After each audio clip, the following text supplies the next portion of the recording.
Hey, welcome to episode 2 of the Unruly Fashion Podcast. I remain your host, Noella Eze. You came back. See, I told you you were going to keep coming back. This is an experience, baby. You're going to love it here. Speaking of experiences, this week has been something. Like, it's been on and on and on. We had a death in the family that hit me like a ton of bricks. And then there's just been a few little things here and there. Nothing as solid as death, but blows here and there. And it's like, really? Can you just give me a break? But, you get up, you put on some lipstick and you keep going because that's life. You don't stop because things keep, the true definition of a warrior and a fashion warrior that is being able to get up and just regardless keep going, right? Now, do I want to curl up in a ball and cry about it? Of course. Did I? Sure. Am I gonna do that today? No. Excuse me. Have you seen this outfit? Look at the fit. Wait till I show you the entire thing on Instagram. And if you're wondering about the glasses, they go with the outfit. Yes, I'm wearing it indoors. And so, when Kanye West did it, did you complain? No. When all the other celebrities are doing it in nightclubs, no less, you don't complain. So I can't do it in my house. I pay rent here. I can do what I want. It's my house. Anyways, moving further along, I don't know if you can tell, I'm disenchanted. That is my mood for this week. I'm disenchanted. I'm not impressed. I'm not impressed with life. I'm not impressed with what it's giving. It's not giving what it was supposed to give, okay? Somewhere along the line, they told us that if you did the thing, you showed up to work, you showed up on time, you went to college, you got your degree, all that jazz, that there was a reward at the end. I'm waiting for my reward. Where the hell is it at? Where's my reward? It's not here. It's not here. I'm mad about it, but I look great. And I look great courtesy of another character one of my inner voices that I'm going to introduce you to. Now, last episode, you met Gertrude, who is not here today, courtesy of this new character. Gertrude is my imposter syndrome on steroids. That bitch does not give me breathing room. She's mean to me. She tells me I'm not qualified, even when I am.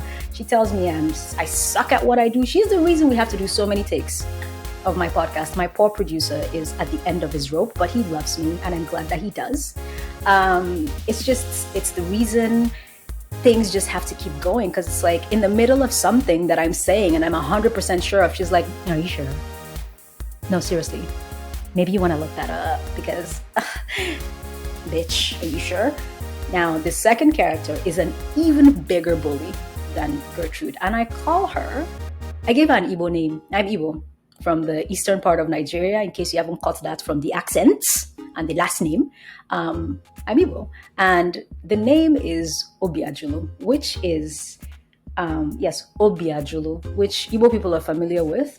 It's a strong name. It's given to children that have come usually after either a prolonged search or like right off the bat. So if it means what it means, Obi is heart, Ajulu, like my heart is calm, I am at peace, right? Now, Obi Ajulu doesn't necessarily give me peace, but I'll explain all that in a few minutes. I'm just going to lead you into where we're going with this episode. This outfit is courtesy of Obi Baby. I'm gonna call her Obi. But yeah, that's my week. How's your week been going? I can't hear you, so however it's been going, sorry. In the meantime, when I come back, I'll give you a breakdown of how this outfit came to pass, because I'm feeling myself, okay? I'm giving you disenchanted realness, disenchanted heiress realness. I'm giving you the pearls. I'm giving you boucle, okay? I'm giving you the turtleneck, and I'm giving you the glasses. Listen. And also giving you jewelry. Those of you that are not watching this on YouTube, you're missing out. Go watch on YouTube because I look great. But obviously you can catch the outfit on Instagram anymore, but I'm not talking in the outfit, so get you to all the socials. I will break off for a little bit here. I'm keeping up this energy this entire time because Obiajulu is in my head going, you better not let us down with this outfit. You better get it together. So I'm getting it together. I'll come back. I'll tell you how we got here. Let's just pay some bills, okay? All right, see you in a bit.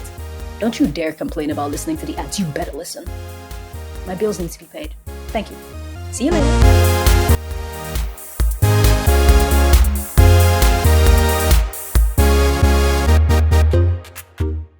All right, and we're back. Thank you for listening to the ads. I'm polite, not friendly, but I'm just saying thank you because you're supposed to have listened to the ads.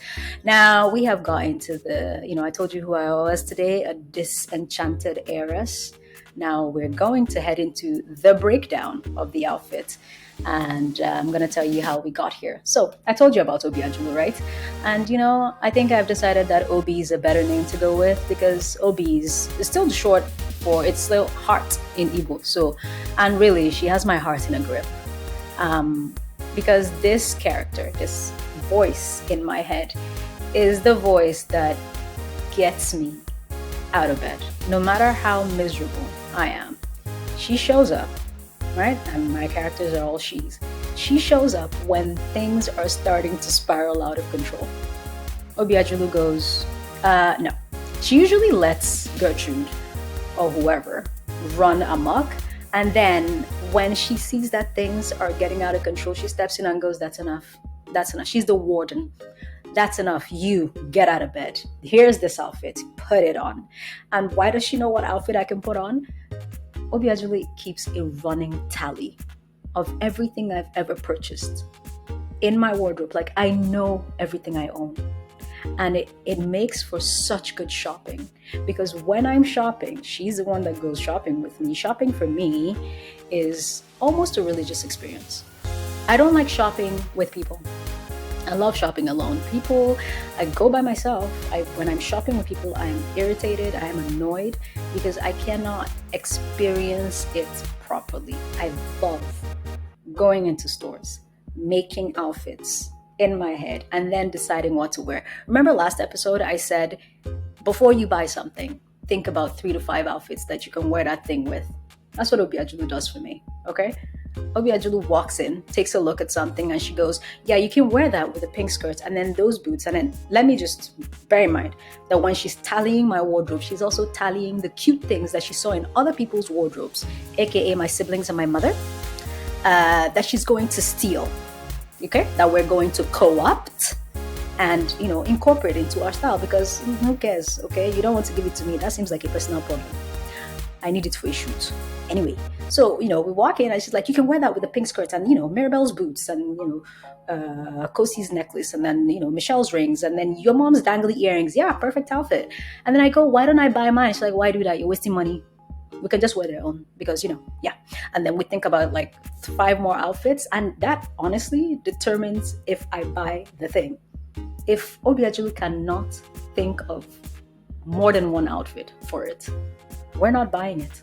It's practical. It makes sense because you have to remember, my wardrobe is pretty vast. Like there's a lot going on in there, but there's nothing in my wardrobe that I cannot find use for. And there's nothing in my wardrobe that does not synchronize or match perfectly with something else. And that is all due to Obiajulu. Now, how did she come about and how did this outfit happen? First of all, this was not what I was wearing earlier today. I wore something else because I wasn't feeling it. I wasn't having a good time. I was like, man, my uncle died this week, and I've got like a series of like pretty shitty news, and like I have a migraine. I don't have enough coffee in me. It's gray. It was a beautiful sunny day a couple of days ago. And then now it's not sunny. It's just like, I don't want to. And, Gertrude was like, yeah, you probably shouldn't because, like I said, you're not really qualified. Anyway. And it's at that point that Obiajulu walks in and goes, yeah, this outfit's not doing it for me. Go and change. And I was like, where was? She was like, I have a perfect outfit. Just go in there and go and change. And I went in there and I put this together. And she was like, and put the pearls on too. And the glasses. Change your lipstick. And I was like, oh, okay. You can wear the same boots. I was like, oh, okay, cool. And I put it on and my mood immediately lifted. Because I went from, I don't care what I'm wearing, I'm sad, to, wow, okay, I look great. Shit, now I'm going to shoot this outfit. I love it. Because there is a voice in my head that decides that my life is worth saving. It's nice. It's like having your own personal life coach. And when I say saving my life, I mean it on more than one occasion. Like I said, shopping is a religious experience for me. It is something I do when life is rough, like when things are rough. And not a lot of people know this about me, but the more I buy things, the worse the situation is. So if I'm shopping incessantly, I'm just buying things. There's packages after packages after packages coming. And the people who love me usually just be like, all right, you want to talk about it? I'm like, no, not really. Not right now. But I have a photo shoot to do, so I'll do it later.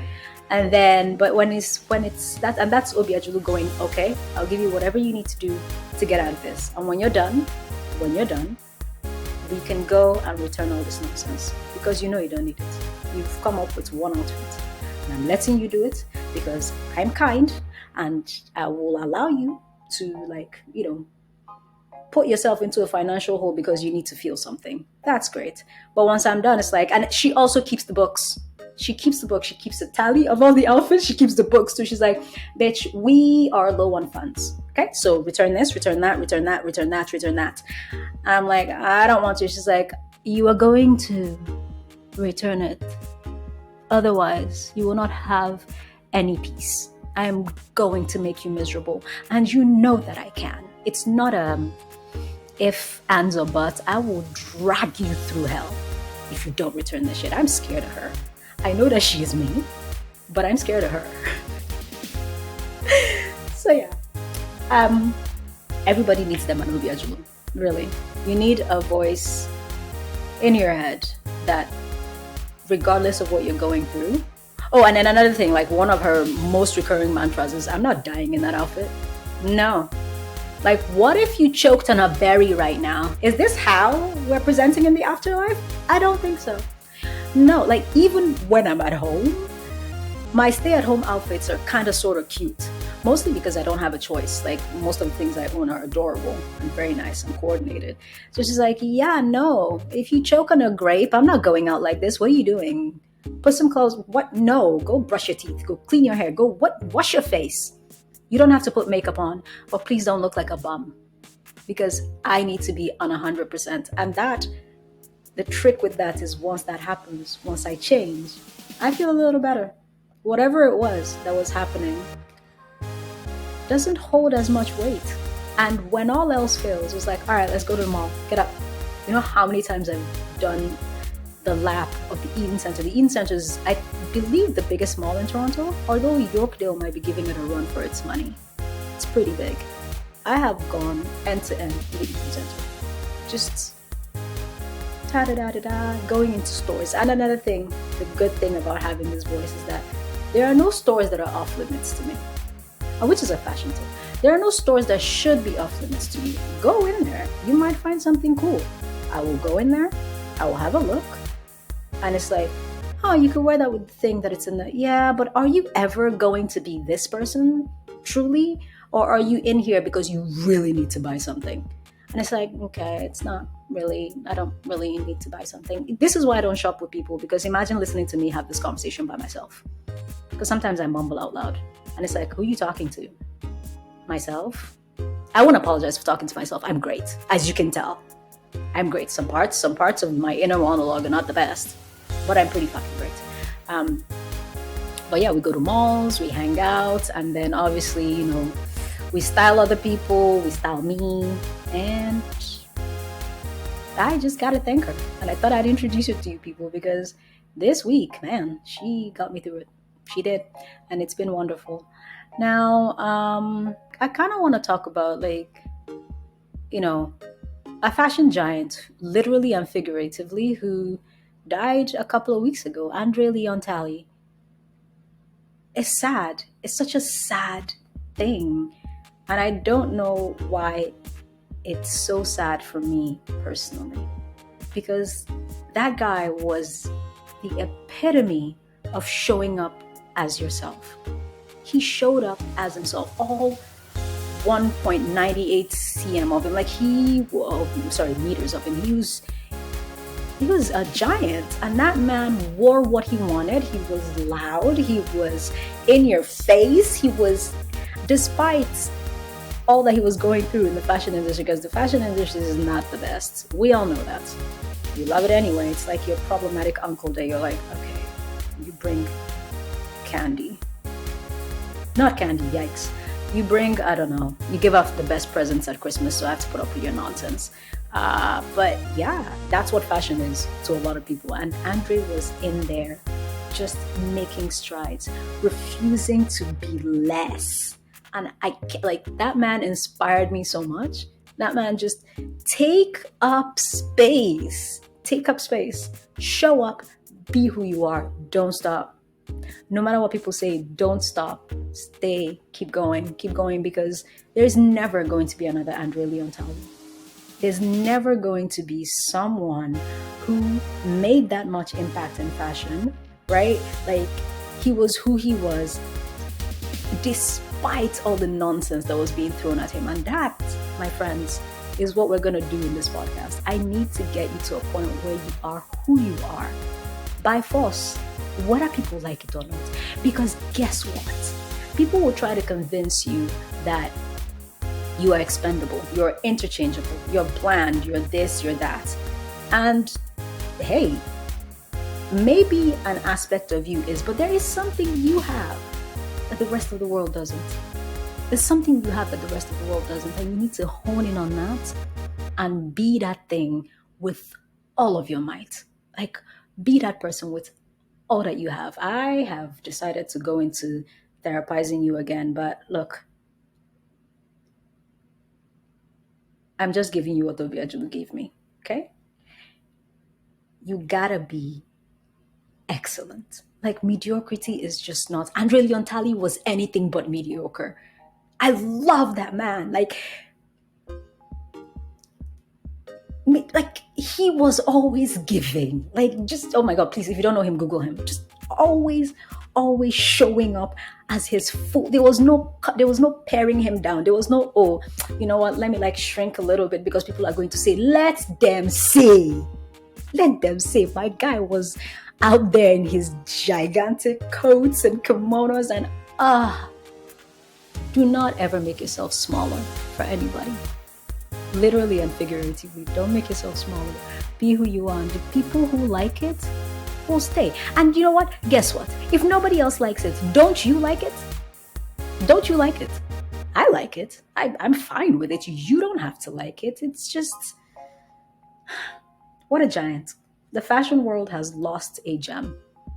I'm sad about it, actually. It's someone I don't know, but I'm sad about it.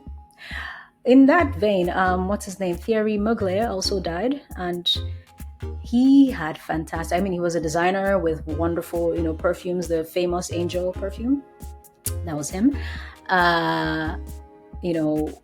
Fantastic clothes and stuff. But he was less known for his fashion photography.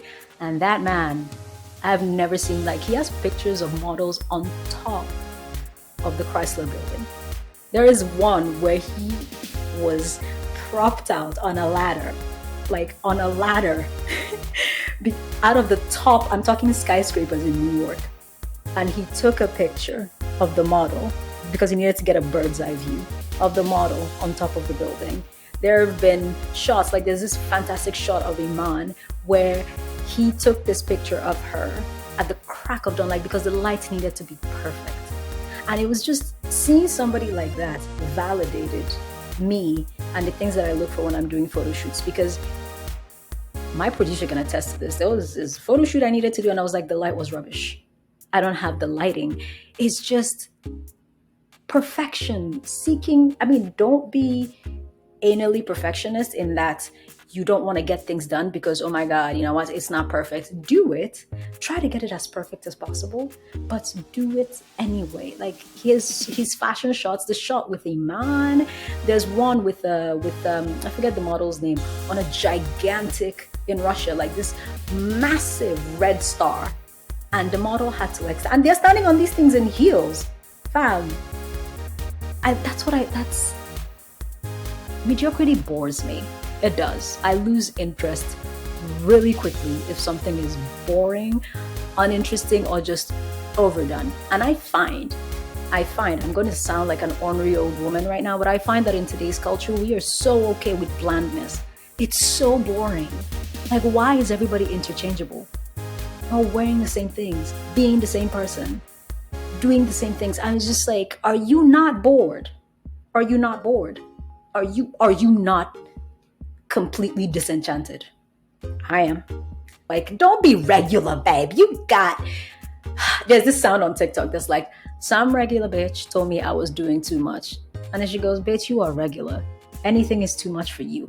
That is the energy that I need.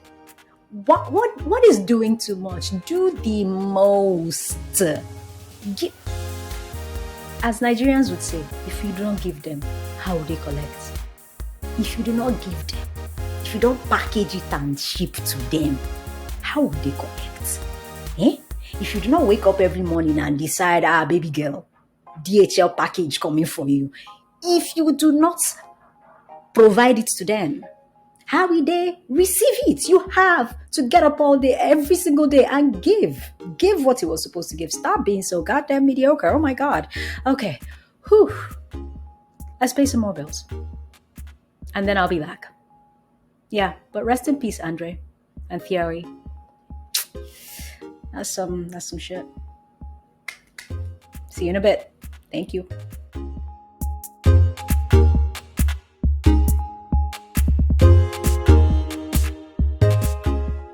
Okay, and we're back to the unruly take segment.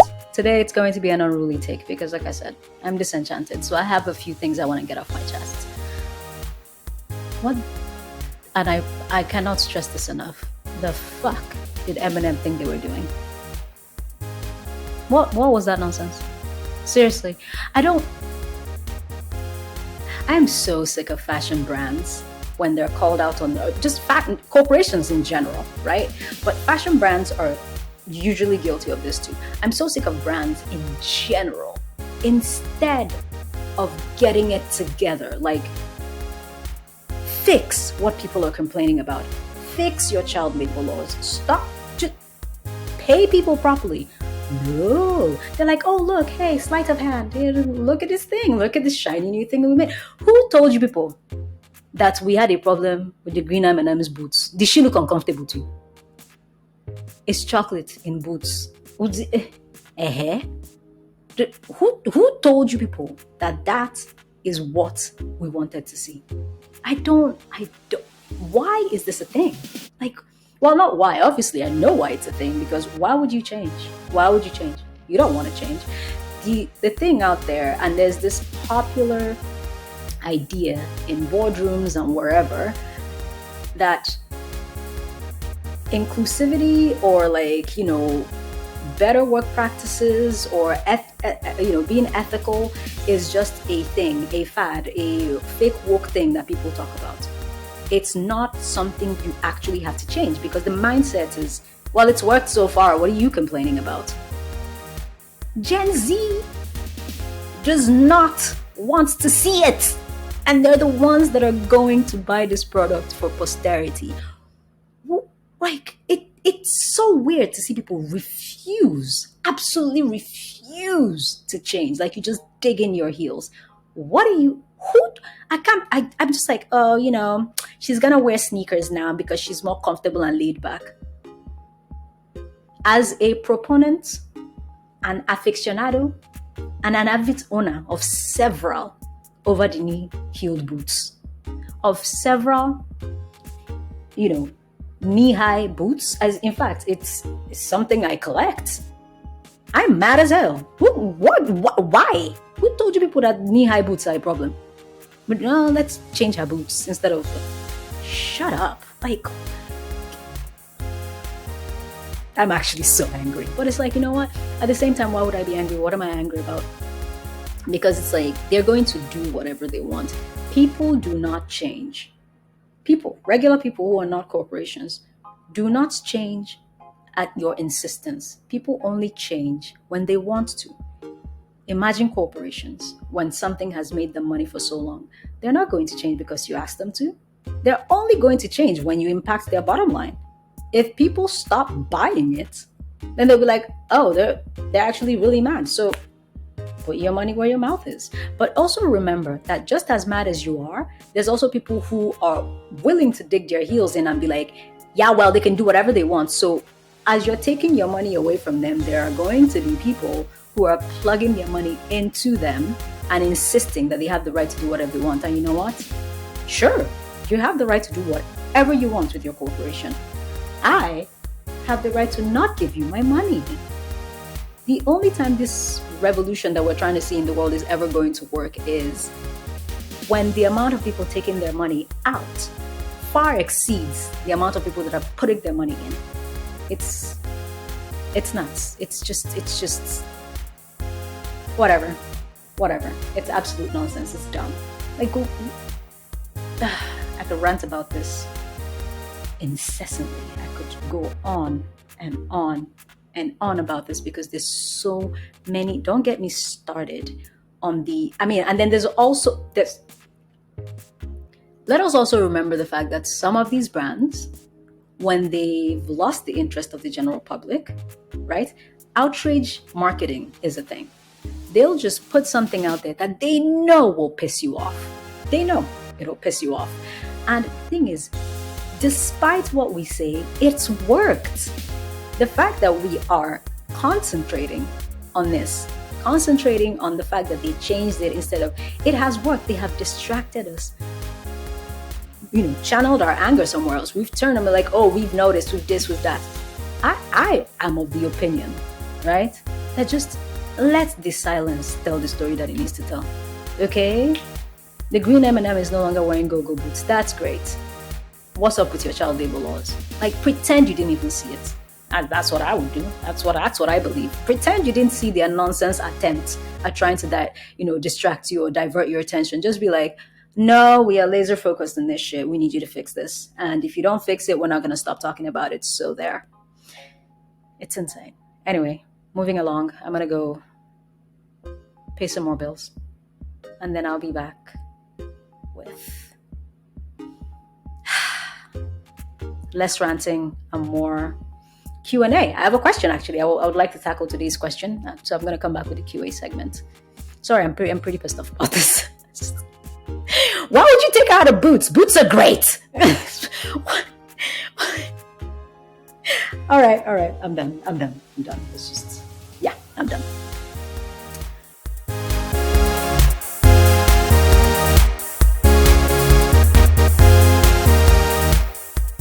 All right then. Welcome back. We are going to segue real quick into the Q&A section of this, which is, unruly questions. This question that I have for today is not exactly unruly, but it is one that I've gotten. People do tend to have like this question, and someone wants to see my take on it. The question is, what is your take on fashion versus style? Now, I don't know whether you've heard this answered before, but here's my take, right? Fashion is the clothes. Style is how you put it together. You can give me and another person the exact same clothes, exact same pieces, shoes, everything. What will differ is how we put it together. Because I can look at it and interpret it a different way. So fashion is the prose. Style is your interpretation of the prose. You looking at the content, the material, and then interpreting it in a way. And the thing is, fashion is a thing. It's standard. Clothes are standard. Style is where talent is determined. Is what separates the weeds from the chaff, the big boys from the little boys.